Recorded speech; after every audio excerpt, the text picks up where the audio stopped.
Hello students, welcome in the class. Today in revision lesson we are going to learn our third question. What is the role of chairperson for conducting a meeting? Or this question would be asked, what skills are necessary as chairperson for the successful meeting? તો આ પ્રશ્ન છે એ બે રીતે પૂછાઈ શકે. Chairperson છે એનો રોલ શું છે મીટિંગ લેવામાં, અથવા તો એની સ્કિલ છે, બરાબર છે. એક સફળતાપૂર્વકની જો કોઈ મીટિંગ લેવી હોય સફળતાપૂર્વક, તો ચેરપર્સન છે એની સ્કિલ કઈ કઈ છે, આવો પ્રશ્ન તમને પૂછી શકે. This is also a very most MP question, right? So let's start the answer. તો first of all, what is the role of chairperson? In a formal meeting, a chairperson should outline the purpose of the meeting and also express the expectation from the members of the meeting. મીટિંગની અંદર મોટામાં મોટો જો role હોય, બરાબર, chairperson, તો એ છે કે જે મેમ્બર્સ મિટિંગમાં છે, બરાબર છે, એની જે એક્સપેક્ટેશન છે, એની જે હેતુ છે, એનો ચેરપર્સનનો હેતુ હોવો જોઈએ કે મેમ્બર્સની જે એક્સપેક્ટેશન છે એને જે આશા રાખીને પૂર્ણ થવી જોઈએ. A chairperson control the meeting and also observe the pace and direction of the meeting. A control કરે છે મીટિંગને અને એને એક દિશા આપે છે. He is to maintain the integrity of the members and decorum of the meeting. There are certain chief attributes expected from the chairperson for the successful and result oriented meeting. તો એ ખૂબ જ એની એન્ટિક્વિટી, એની જે માન છે એ રહેવું જોઈએ, એનું ડેકોરેમ રહેવું જોઈએ, એ એનું ધ્યાન રાખે છે. એટલે કે અમુક અહીંયા મુદ્દા આપેલા છે કે એક ચેરપર્સનને સફળતાપૂર્વક મિટિંગ લેવી હોય તો એને કઈ કઈ બાબતોનું ધ્યાન રાખવું જોઈએ, બરાબર? કયા કયા મુદ્દા છે? તો કે chairperson possesses leadership skill such as planning, communication, decision making etc. to manage the group efficiency. તો એની અંદર પહેલાં તો સ્કિલ હોવી જોઈએ. જો આ પ્રશ્નમાં આગળ હતું, બરાબર છે, કે વોટ સ્કિલ આર નેસેસરી, કઈ કઈ સ્કિલની જરૂર પડે છે, બરાબર? તો એમાં પણ આ બધી વસ્તુ યાદ આવે. સ્કિલનું લખવાનું છે કે એની અંદર પ્લાનિંગ કરવાની સ્કિલ હોવી જોઈએ, કોમ્યુનિકેશન, ડિસિઝન મેકિંગની સ્કિલ હોવી જોઈએ, રાઈટ? પછી he or she must have authority on the issue on which member may disagree. પછી એની પાસે ઓથોરિટી હોવી જોઈએ કે કોઈ મેમ્બર ડિસએગ્રી થાય તો એને એ હા કરાવી શકે. He must have complete knowledge about the organization. Cursory knowledge on the topic may harm the purpose of the meeting and chairperson would lose his control over the members. તો બીજી વસ્તુ, જે ઓર્ગેનાઇઝેશન છે એનું પૂરેપૂરું જ્ઞાન એની પાસે હોવું જોઈએ. અધકચરું, કર્સરી નોલેજ એટલે અધકચરું જો નોલેજ એની પાસે હશે તો એ મિટિંગને ખરાબ કરી નાખશે, એના હેતુને નુકસાન પહોંચાડશે અને કંટ્રોલ છે મેમ્બર ઉપર એનો રહેશે નહીં. He must have power to take tough decision though he is to make agreeable stand and convince all the members. He should have the capacity to take tough decision for the benefit of the institute. બીજું, એની અંદર શક્તિ હોવી જોઈએ અઘરા નિર્ણયો લેવાની, right? જો કે એને બધા જે મેમ્બર્સ છે એનું ધ્યાન રાખવાનું છે, છતાં એની સાથે સાથે એની કેપેસિટી હોવી જોઈએ કે જે સંસ્થાના હિત માટે જો કોઈ એને અઘરા નિર્ણય લેવા પડે તો એ લઈ શકવો જોઈએ, right? He must have vision of long term advantage, tough ostensibility, harmful in short term. તો એની પાસે એક વિઝન હોવું જોઈએ દૂરગામી, અને અમુક થોટ જે નુકસાનકારક હોય શોર્ટ ટર્મ માટે એ દૂર કરી શકવાની હાલત હોવી જોઈએ, બરાબર? He should have calm and compose nature. He should not take decision impulsive. He must not be prepared and passionate in taking decision.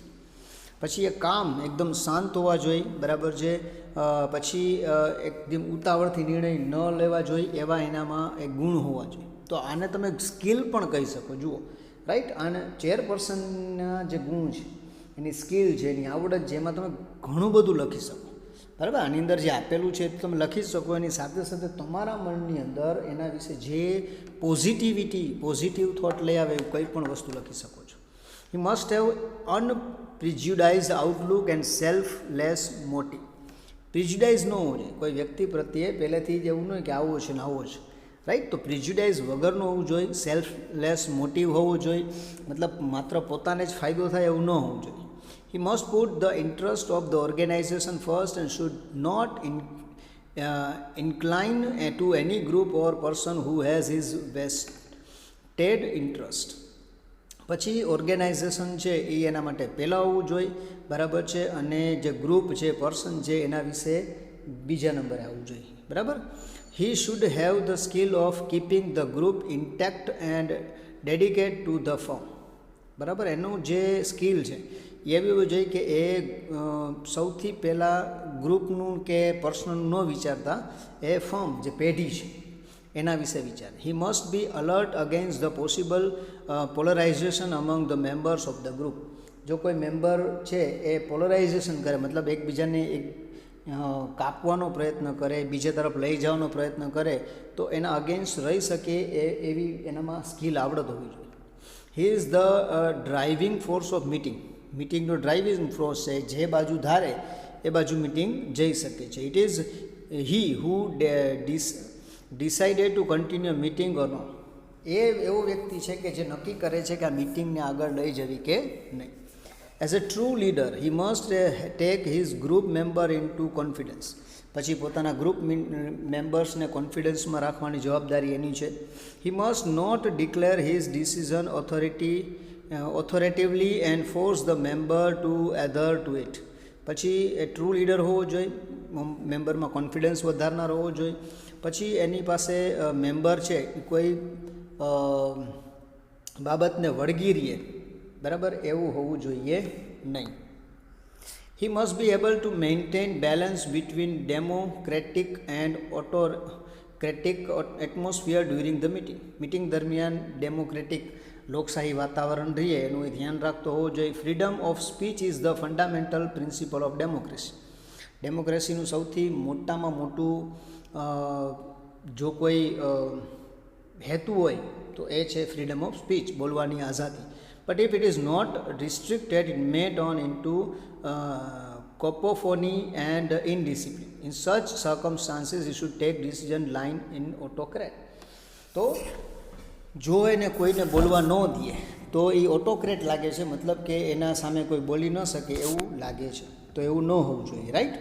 The chairperson must be eloquent in defining the purpose of the meeting. He should be able to explain the issue in such a way that members can fully understand it and give their opinion. એ પોતાના જે વિચારો છે એને એવી રીતે રજૂ કરતો હોવો જોઈએ કે જેના દ્વારા જે મેમ્બર્સ છે, બરાબર છે, એ પોતાનો ઓપિનિયન એની સામે રાખી શકે. તો this is the role of, આટલો જે ખાલી એટલું પૂછાય કે રોલ ઓફ ચેરપર્સન, તો તમારે આટલું લખવાનું થાય. અથવા તો આના સિવાયના જે મુદ્દા તમારા મગજની આવતા હોય તો, અથવા ખાલી સ્કિલ એવું પૂછે તો તમે આ ઉપરાંત હવે જે આવશે એની સ્કિલ આવશે, સ્કિલ ઓફ અ ચેરપર્સન, તો એ તમે લખી શકો, રાઈટ. અને બંને છે એ સાથે લખશો તો તમારો જે આન્સર છે એને તમે એકદમ મોટો કરી શકશો. અને આપણે જાણીએ છીએ કે આપણા જે ક્વેશ્ચન છે એ 14 માર્ક્સના પૂછાય છે, તો 14 માર્ક માટે તમારે ઘણું બધું લખવું પડે, રાઈટ. આ નાનું લાગે છે કારણ કે એ ટાઈપિંગ કરેલું છે, કોમ્પ્યુટરાઇઝ છે, એટલે એ તમને કદાચ શોર્ટ લાગતું હશે, પણ જ્યારે તમે આને આટલી જ વસ્તુ બુકમાં લખો તો આ 6 થી 7 પેજાના થઈ જાય. તો આ બધું યાદ રાખી અને તમારે લખવાનું છે, રાઈટ. હવે સ્કિલ ઓફ ચેરિંગ મીટિંગ, એટલે કે ચેરપર્સન, ચેરિંગ મિટિંગનો મતલબ ચેરપર્સન એટલે સ્કિલ. તો આવડત જોઈએ આપણે. Chairman must know the procedure and formalities of meeting. સૌથી પહેલાં એની ફોર્માલિટી શું છે, પ્રોસિજર શું છે એ ખબર હોવી જોઈએ. A meeting should start with the chairperson introductory speech. સૌથી પહેલાં મિટિંગ છે એનો ઇન્ટ્રોડક્શન આપી અને ચાલુ કરવામાં આવે છે. He would welcome the members and explain the issue or the purpose of the meeting. પહેલાં બધા મેમ્બરની વેલકમ કરે છે, પછી જે એક્સપ્લેન કરે છે એનો હેતુ શું છે મિટિંગનો, બરાબર છે.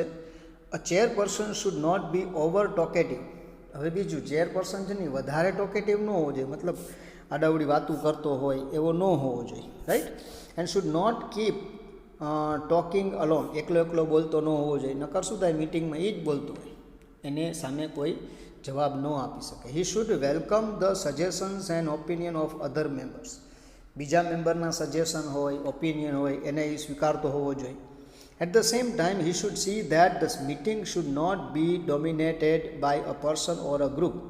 બીજું એને એ જોવાનું કે આખી મિટિંગ છે એ ગ્રુપ માટે જ ન હોવી જોઈએ, એ જ બોલતું હોય, એના ચર્ચા બાકી બધા ચૂપ રહીએ, no. Who is garrulous and intentionally or unintentionally take control of the meeting. બરાબર છે. તો એવું ન હોવું જોઈએ કે ભાઈ જાણી જોઈને અથવા અજાણી રીતે એ આખા મિટિંગનું કંટ્રોલ એના હાથમાં આવી જાય. કંટ્રોલ છે એ હંમેશા ચેરપર્સનના હાથમાં જ હોવું જોઈએ, right. The chairperson must observe that the meeting should follow the sequence given in the agenda. પછી મિટિંગ જ્યારે બોલાવવામાં આવે એની પહેલાં એક એજન્ડા નક્કી કરવામાં આવે છે. તો ચેરપર્સન છે એને ઓબ્ઝર્વ, એને પાલન કરવું જોઈએ કે આ મિટિંગ છે એ એનો એજન્ડા પ્રમાણે જાય છે કે નહીં. The sequence of the meeting generally to be followed is as below. Generally any sequence નીચે પ્રમાણે હોય. મિટિંગ થાય તો એની સિક્વન્સ આ પ્રમાણે હોય છે. સૌથી પહેલાં introduction and brief statement of the chairperson. Chairperson છે એની થોડીક માહિતી, એનું ઇન્ટ્રોડક્શન, એની સ્પીચ, પછી member stock on the issue, પછી મેમ્બરને બોલવાનું હોય ઇસ્યુ ઉપર, પછી અક્વાયરિંગ અથવા providing information pertaining to the issue. Issue જે છે એના ઉપર કોઈ માહિતી આપવી અથવા લેવી. પછી ડાયગ્નોસિસ ઓફ ધ ઇસ્યુ અથવા પ્રોબ્લેમ, પછી એનું ડાયગ્નોસિસ, એમાં શું કરી શકાય, નિર્ણય, બરાબર છે, એ નિદાન. Members opinion or suggestion about the problem, અને પછી મેમ્બર્સના પ્રોબ્લેમ. તો આ રીતે જનરલી મિટિંગ થાય છે. આ જે મુદ્દાઓ છે એ આપણે જે આગળ જોયા, બરાબર, રોલ ઓફ ધ ચેરપર્સન, તમે જોઈ શકો છો મોટાભાગના સેમ છે, એને ખાલી અલગ નાના મુદ્દામાં રજૂ કરવામાં આવ્યા છે. તો this is the most IMP question again, બરાબર, જે તમારે યાદ રાખવાનો છે, એક્ઝામની અંદર પૂછાય તો તમારે લખવાનું છે. ઓકે, તો ક્વેશ્ચન છે, what is the role of chairperson for conducting meeting? what skill are necessary as a chairperson the successful meeting? તો આ પણ પહેલા ચેપ્ટરમાંથી આ ત્રીજો તમે કહી શકો કે મોસ્ટ આઈએમપી ક્વેશ્ચન છે. ઓકે, તો બરાબર સમજાઈ ગયો. તમે એકવાર ફરી પાછું બુકની અંદર બને તો એને લખતા જાજો અલગ નોટબુકની અંદર, જેથી કરીને તમારે છેલ્લે માત્ર આ ક્વેશ્ચન જ પાકા કરવા પડે. ઓકે, તો આ પ્રશ્ન એ પૂરો થાય છે અને નેક્સ્ટ લેક્ચરની અંદર આપણે એક નવો ક્વેશ્ચન આઈએમપી લઈને આવશું. So till then goodbye and thank you.